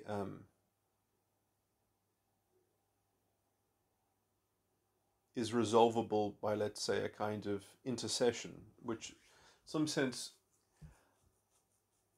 natural apostles, when I say natural, people with personality styles that are developed in such a way that they actually have the ambiguous circuitry developed, because you can have the potential of ambiguous circuitry and only develop one half of it. But if you have developed both halves of it, and in some sense this is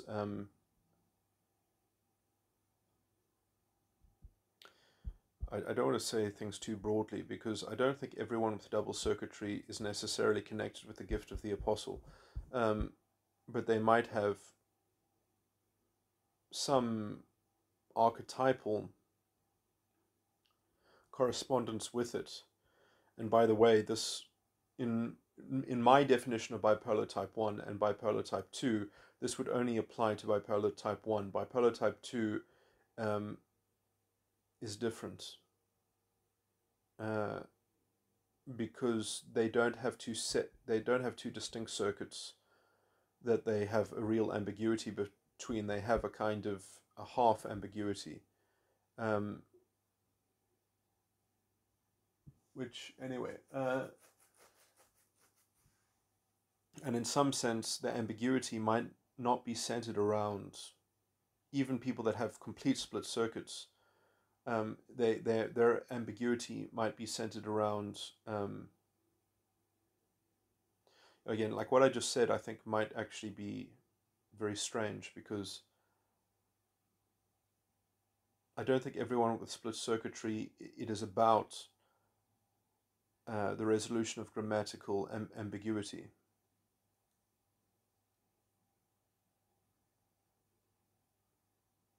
or literal ambiguity, and by literal I mean basically textual. Um,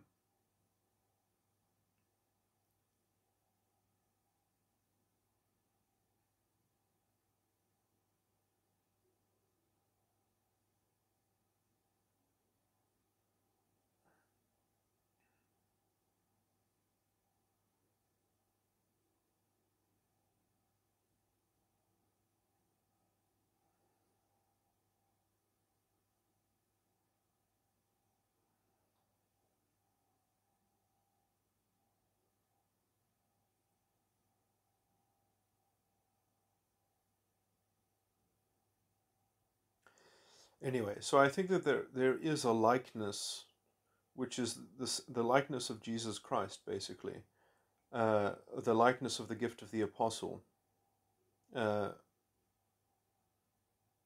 which one does need as a base model to animate the resolution of one's own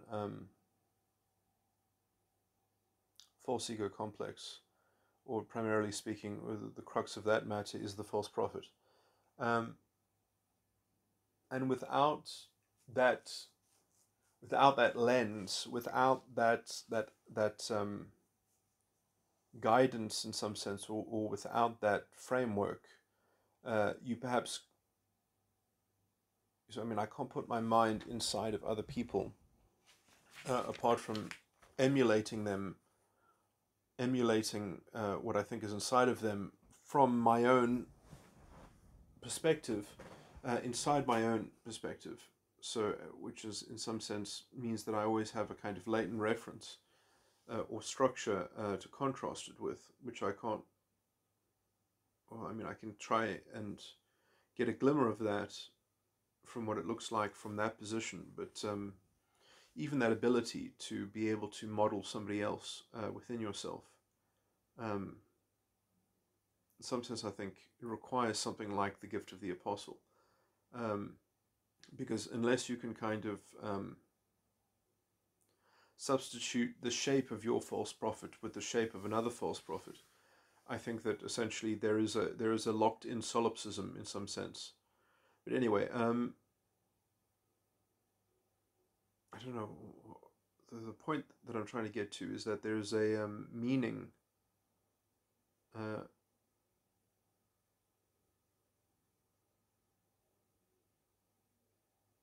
an ambiguous meaning, uh,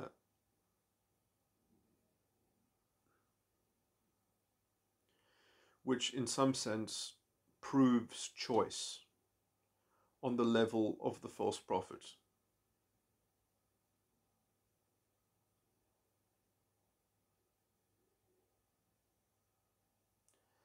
And the proof of that choice, and that choice creates proof that makes the false ego complex somewhat damned.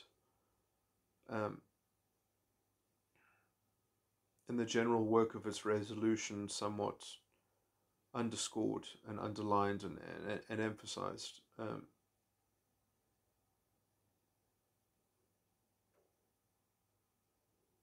Okay, so that's about it.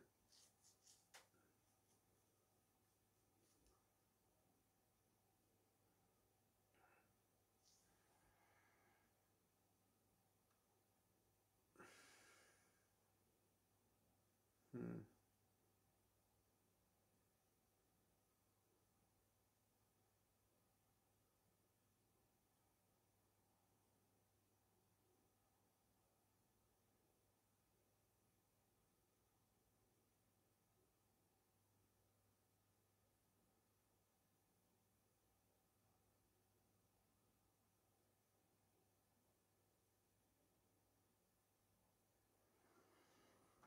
Yeah, and I don't see the alternative of having the gift of the apostle actually operative within a church structure, or within some kind of communion that, in some sense, I think acts pretty much like Siva, that is at least my view of the apostle. But anyway, or I shouldn't say that prematurely. I've only read everything I've read in the book seems to be very interesting, at the very least. But anyway,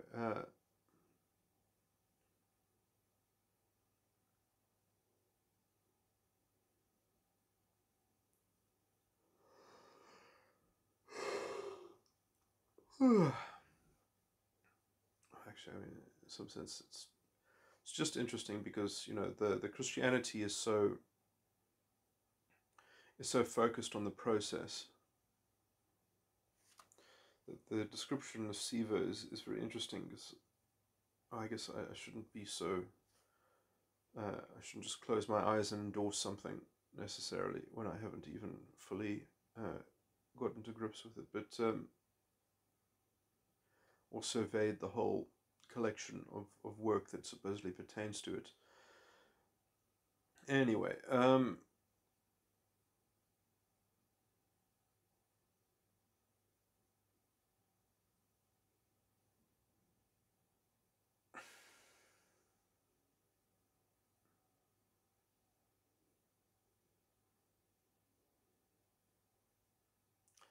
but yeah, I guess what I was saying about the apostle, maybe that can be just substituted by uh, good writing.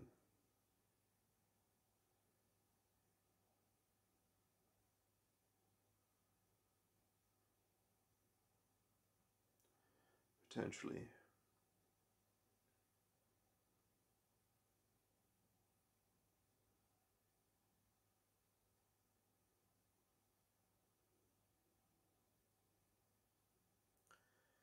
Communication.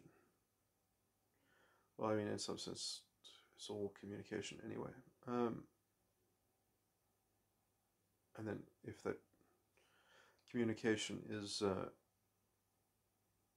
understood,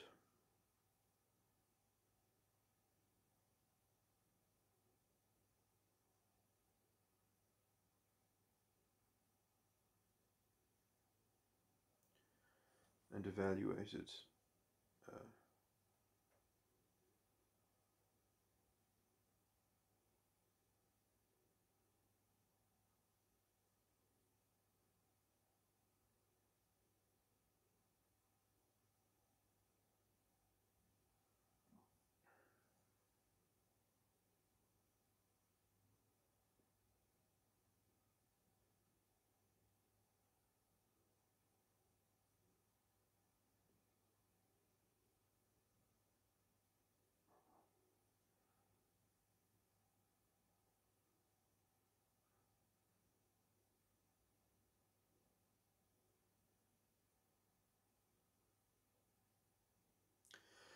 anyway, this is the kind of all the conundrums and paradoxes and problems that you're dealing with when you are dealing with what I would roughly call the mark of the beast, or someone who is enthralled uh,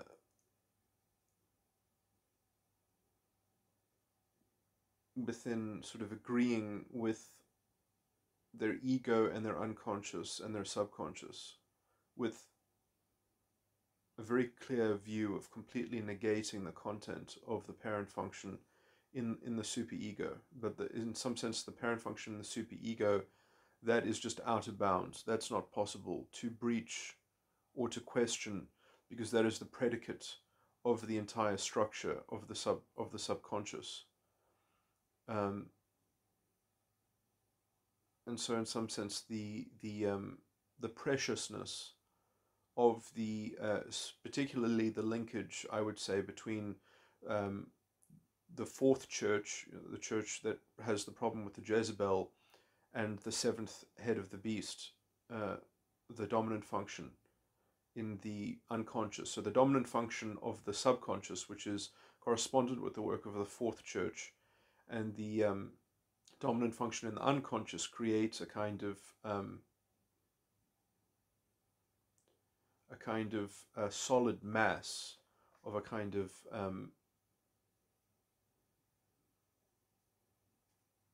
a circus ring, and that circus is not going to be given up. And so uh, structures like that are basically hard impediments against uh, the kind of meta discussion that includes sensitivity to one's own false prophet. And in some sense, I mean, you could say, well, even someone who actually has the tree of life established is going to, by people that have false prophets, is going to be projected on by people that have false prophets as having a false prophet, because it's just accepted that that is the only form of existence, that is the basic order of the world, that is the basic way of the world. That is how the world can be known and observed to be accurate, and in some sense the accuracy or the truth of the world is the first truth and the only truth in their perspective. And so um, essentially they don't have access to the first church, so it doesn't even factor in. They've just got six churches, which are in some sense, as I say, the part of this mark of the beast, essentially, in some sense. Now, and again, like how you induct people into looking at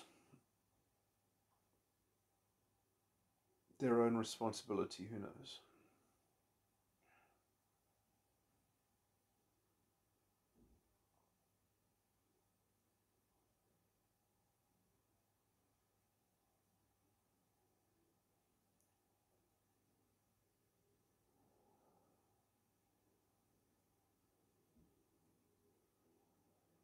Okay, well, actually, I think I pretty much have a model of everything now, and I know why. Well, actually, I don't know too much about all the dynamics of a church. I just know about the outline and the difference between the outside and the inside.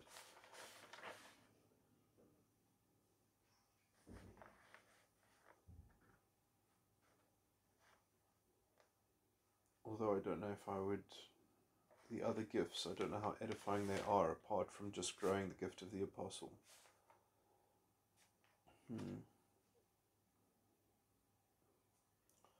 But I might not know what I'm talking about, because there are other types that I need to grapple with exactly what their false prophet problem is, or their false, because if you don't know what their false prophet sort of issue is, then, and the basic nature of their karmic bond, then you don't know necessarily what kind of thing to disentangle.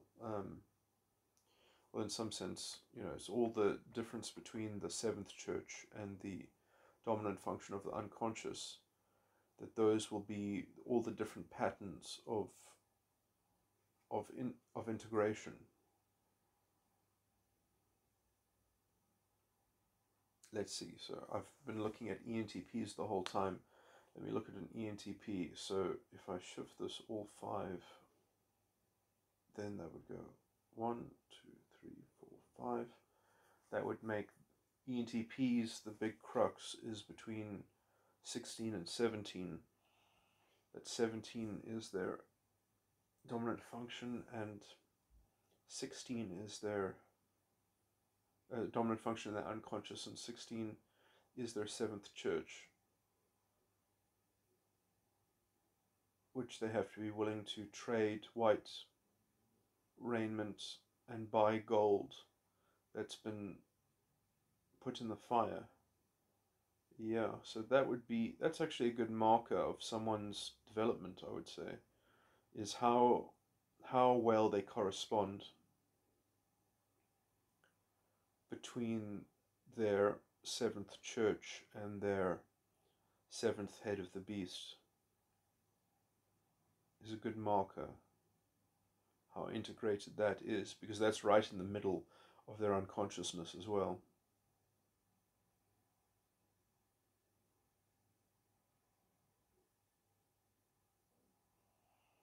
Because that will have a reflection on the scarlet beast and the names of blasphemy as well, because whatever is toxic between the seventh church and the seventh head of the beast is going to be Dave is just going to automatically be shunted into the toxicity and the unclean spirits of the preceding dimensions, which will amalgamate into essentially the Scarlet Beast, and which will be a power that is given to the names of blasphemy and the projection of mystery, which will be a kind of capricious uh, projection in order to disguise its own wickedness, essentially, even though it does have hidden within it. Um, Man, I forgot what that phrasing was. Uh, Actually, when I read that out, I should have looked at it more. More importantly, it was 17. Uh,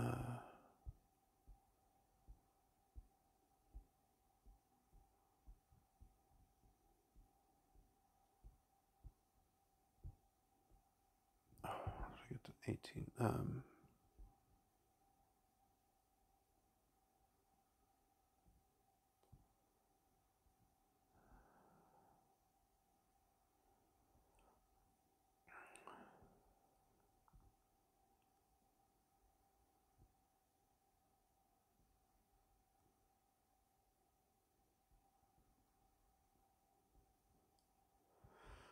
And I saw the woman drunken with the blood of the saints and the blood of the martyrs of Jesus. And when I saw her, I wondered with great admiration. And the angel said unto me, Wherefore didst thou marvel? I will tell thee the mystery of the woman and of the beast that carrieth her, which hath the 7 heads and 10 horns, because she looked admirable in all of.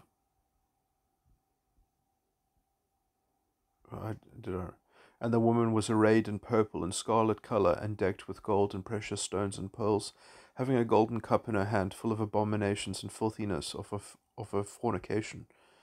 Uh, this is all in the wilderness, but the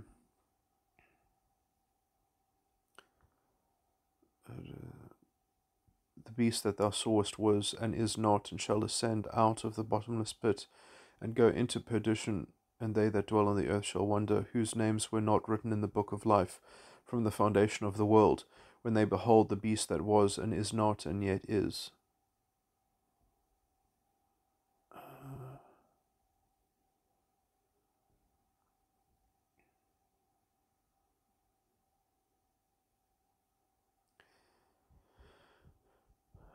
And then it talks about the 10 horns, which are 10 kings, which have not received a kingdom and receive power as kings 1 hour with the beast.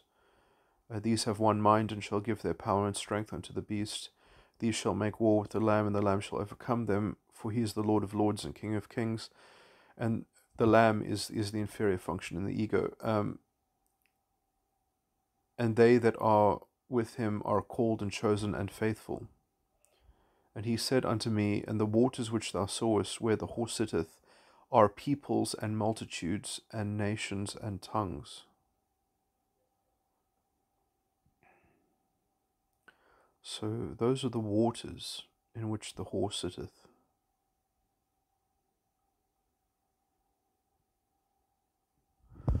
Which I take that to be, well, I guess,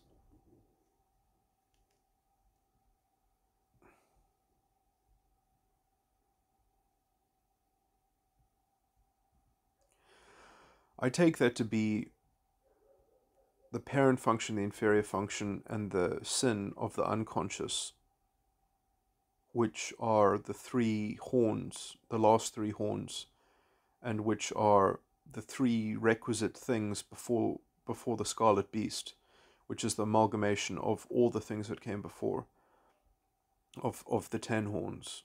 But in some sense, it's also just an amalgamation of the last 2.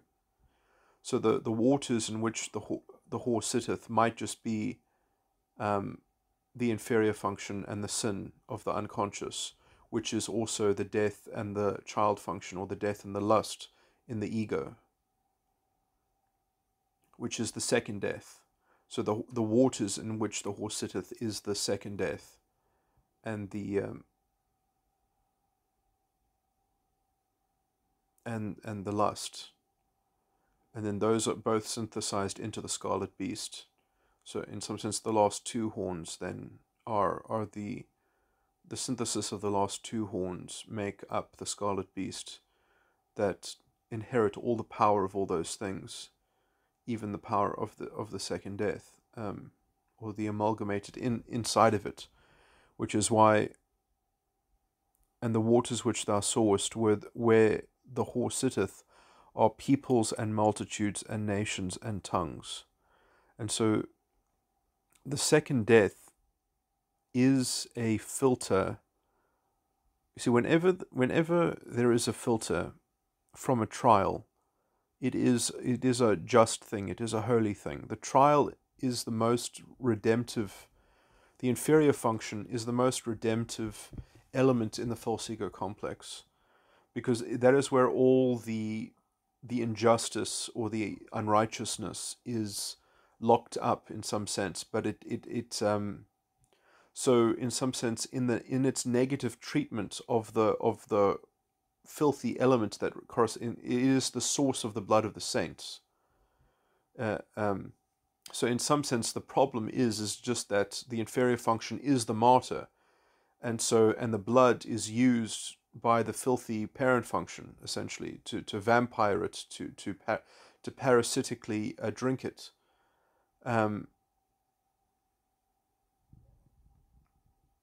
Because the inferior function does not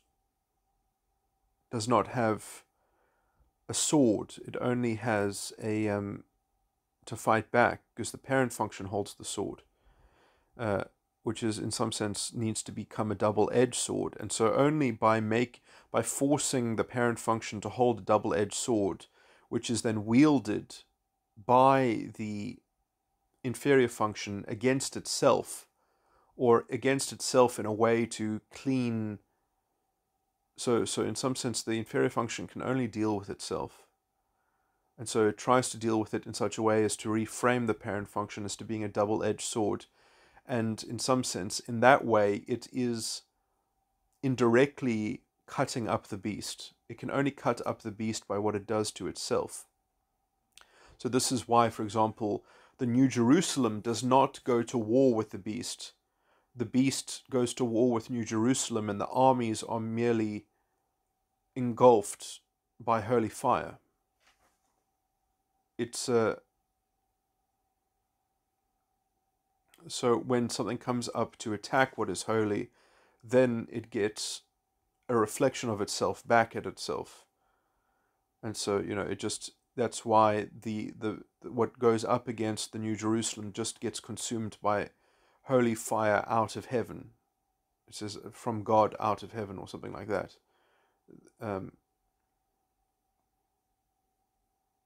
So if that is my model, so what I was saying is that those things, that the waters in which the horse sitteth are peoples and multitudes and nations and tongues. Those are in some sense, I guess, then that is the model of the unclean spirits of the beast and the false prophet and the dragon. Well, that's the other side of those unclean spirits. That when you see that how those waters are being supported by multitudes and nations and tongues and peoples, that is in some sense the truth in the second death. That those things are the things of the dead. Though there are peoples and multitudes and nations and tongues which are dead in spirit. And so the second death is a filter that kind of inculcates that. And that, in some sense, is only resolved if you can fully overcome the unclean spirits of the beast, the false prophet, and the dragon.